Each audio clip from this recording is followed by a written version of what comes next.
है जापान का नया सुपर बैटल वैगन। अगले कुछ साल में ही बदल जाएगी दुनिया। जानेंगे ऐसा क्या करने वाला है समंदर में जापान। तो वहीं दूसरी तरफ एग्जिट पोल देखकर अब चाइना के भी सुर बदल रहे हैं। जियोपॉलिटिक्स में बहुत कुछ चल रहा है, हमेशा की तरह जानने को मिलेगा बहुत कुछ। आइए जानते हैं इन खबरों को विस्तार से। जापान की नेवी अपनी ताकत बढ़ाने पर काम कर रही है। जापानी नौसेना मिसाइल आर्म्ड युद्धपोत की एक नई श्रेणी ला रही है। जापान के ये दोनों जहाज एशिया प्रशांत क्षेत्र या फिर दुनिया में सबसे बड़े सतही युद्धपोत हो सकते हैं। वो चीन के विशाल type 055 Renhai class cruiser को टक्कर देने वाले पहले सतही युद्धपोत हो सकते हैं। ये एजिस सिस्टम से लैस वेसल्स या ESEV है, जैसा कि इनके नाम से पता चल रहा है। अमेरिका निर्मित एजिस अग्नि नियंत्रण प्रणाली को ले जाने के लिए डिजाइन किया गया है। ये ड्रोन को रोकने में सक्षम प्रत्यक्ष शक्तिशाली मिसाइलों के लिए शक्तिशाली रडार और डेटा लिंक को जोड़ता है। टेलीग्राफ की एक रिपोर्ट के मुताबिक एजिस प्रणाली अमेरिकी सेना की मिसाइल रक्षा बल की रीढ़ है।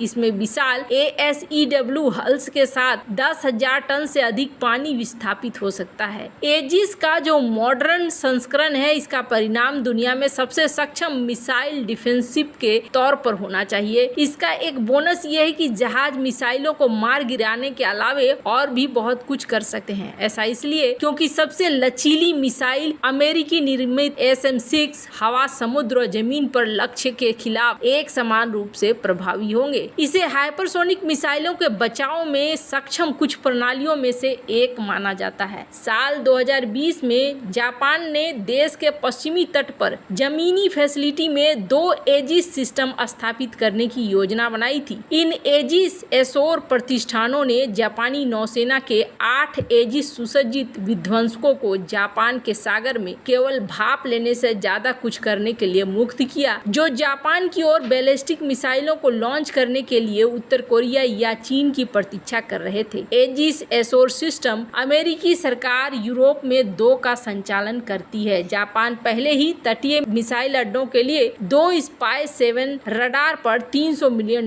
खर्च कर चुका है। नौसेना की मौजूदा माया श्रेणी डिस्ट्रॉयर के एक नए बड़े संस्करण में रडार जोड़ने की योजना है। माया में 96 लॉन्च सेल होते हैं, जो आमतौर पर SM-3 मिसाइलों से भरे होते हैं। एक बड़ा ASEW सिद्धांत रूप में और भी अधिक कोशिकाओं को पैक कर सकता है। ASEVs में प्रत्येक की लागत $2.4 बिलियन होगी। ये बारी बारी से जापान के सागर में गश्त करेंगे, दुश्मन के मिसाइल प्रक्षेपण के लिए सतर्क रहेंगे। खैर, यहाँ पर जापान अब अपने पर आ रहा है और अपने हिसाब से इस तरीके से बना रहा है कि उसे समंदर में दिक्कत न हो। ये सुपर बैटल वैगन कहलाएंगे। खैर, जहाँ एक तरफ ये सब कुछ हो रहा है, वहीं ऐसा लगता है जैसे अब सुर भी बदल रहे हैं। भारत के आम चुनाव के आखिरी चरण के लिए शनिवार 1 जून को वोट डाले। वोटिंग खत्म होने के बाद आए सभी एग्जिट पोल में एक बार फिर से देश में प्रधानमंत्री मोदी के नेतृत्व में NDA गठबंधन को भारी बहुमत से वापसी दिखाई गई है। हालांकि एग्जिट पोल एक अनुमान है और असली नतीजे के लिए 4 जून का इंतजार करना होगा।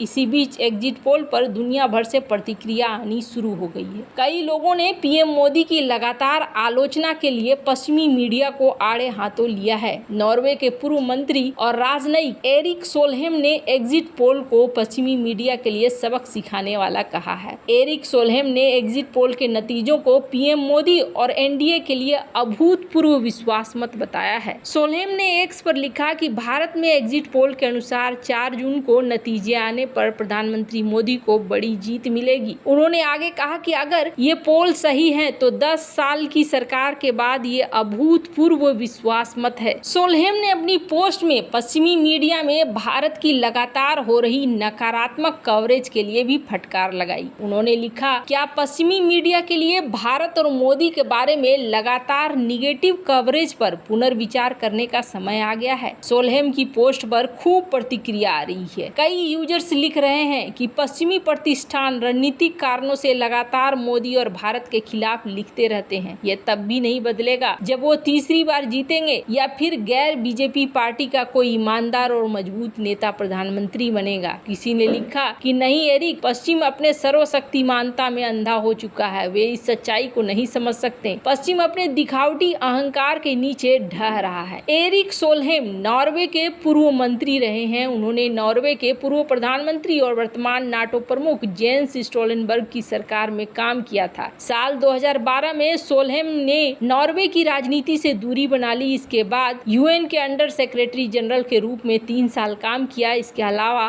वे शांति वार्ताकार समेत कई राजनीतिक भूमिकाओं में सक्रिय हैं। उन्होंने 2000 में श्रीलंका में युद्ध विराम लाने में एक अहम भूमिका निभाई थी। खैर, ये बदलाव सिर्फ यही नहीं आ रहा है, बल्कि ये बदलाव चाइना के साथ भी आ रहा है। आपको बता दें, भारत में चीन के नए राजदूत हैं जू फीहोंग। इन्होंने नई दिल्ली में एक समारोह में अपना पदभार संभाला। यहाँ इन्होंने राष्ट्रपति को अपना विज्ञप्ति पत्र दिया। किसी भी राजदूत को आने से पहले ऐसा करना पड़ता है और इसी क्रम में 6 और देशों के राजदूतों ने अपना विज्ञप्ति पत्र दिया, तो ऐसे ही इन्होंने भी दिया। अब यहाँ पर चीन ने करीब 18 महीने बाद भारत में अपना राजदूत नियुक्त किया और ये नियुक्ति ऐसे समय में हुई जब भारत में लोकसभा के चुनाव अपनी आखिरी स्टेज में हैं और माना जा रहा है कि अगर नरेंद्र मोदी तीसरी बार भारत के प्रधानमंत्री बनते हैं तो अगले महीने उनकी चीनी राष्ट्रपति शी जिनपिंग के साथ बैठक हो सकती है। साउथ चाइना मॉर्निंग पोस्ट की रिपोर्ट के मुताबिक दोनों नेताओं के बीच जुलाई में कजाकिस्तान में मुलाकात हो सकता है। भारत में चीनी दूतावास के अनुसार जू ने मुर्मू से शिष्टाचार मुलाकात के दौरान राजनीतिक विश्वास को बढ़ाने, मतभेदों को हल करने और पारस्परिक लाभकारी सहयोग को आगे बढ़ाने के लिए संयुक्त प्रयासों का आह्वान किया, जिससे चीन भारत संबंधों को सही रास्ते पर आगे बढ़ाया जा सके। उन्होंने दोनों प्रमुख पड़ोसी देशों से एक दूसरे के साथ अच्छा व्यवहार करने के तरीके तलाशने का आह्वान किया। जू की नियुक्ति की घोषणा मई की शुरुआत में की गई। 1976 के बाद पहली बार भारत में चीनी राजदूत का पद इतने लंबे समय तक खाली रहा। 2020 के बाद से चीन और भारत के संबंधों में गिरावट आई। बॉर्डर पर बीते कुछ सालों में लगातार तनातनी देखने को मिल रही है। चीन और भारत ने कई दौर की सैन्य वार्ता की, लेकिन रिश्ते सामान्य नहीं हो सके।